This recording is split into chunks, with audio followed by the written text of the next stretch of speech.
சிலுவையிலே அறையப்பட்டு மரித்து 3ஆம் நாள் உயிர்த்தெழுந்து செல்லும் போது பயப்படாதிருங்கள், சதா காலங்களிலும் நான் உங்களோடு கூடவே இருக்கிறேன் என்று சொன்னவர் இயேசு கிறிஸ்து.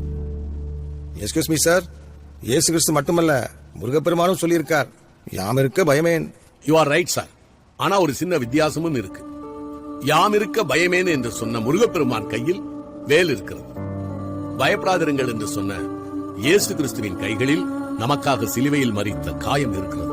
நீங்கள் உலகமெங்கும் போய் சுவிசேஷத்தை அறிவியுங்கள் என்று சொன்னவர் இயேசு கிறிஸ்து. அதைத்தான் ஒவ்வொரு உண்மையான கிறிஸ்தவனும் சொல்லிக் கொண்டிருக்கிறார். நானும் சொல்கிறேன், இதை ஏற்றுக்கொள்வதும் ஏற்றுக்கொள்ளாமல் இருப்பதும் அவரவர் விருப்பம். ஏற்றுக்கொள்வதற்கு பெயர் மதமாற்றம் அல்ல, மனமாற்றம். இப்பொழுதும் சொல்கிறேன், நான் தேசபக்தனாக இந்து, ஆன்மீகவாதியாக கிறிஸ்தவன்.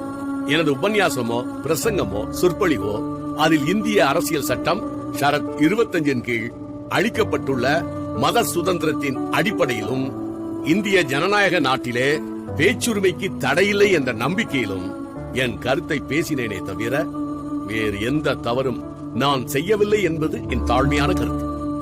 எந்த ஆதாரமும் நிரூபிக்கப்படாததால் குற்றவாளியாக நிறுத்தப்பட்டிருக்கும் சிவஞானத்தை நான் விடுதலை செய்கிறேன். சைலன்ஸ். மிஸ்டர் சிவஞானம், நீங்கள் இன்னும் 3 மாதங்கள் பொது இடங்களில் பேசுவதற்கு இந்த கோர்ட் தடை விதிக்கிறது. கோர்ட்ல விடுதலை கொடுத்துட்டாங்கன்னு சந்தோஷப்படாத, நான் இன்னும் உனக்கு விடுதலை கொடுக்கல. Download ShareChat.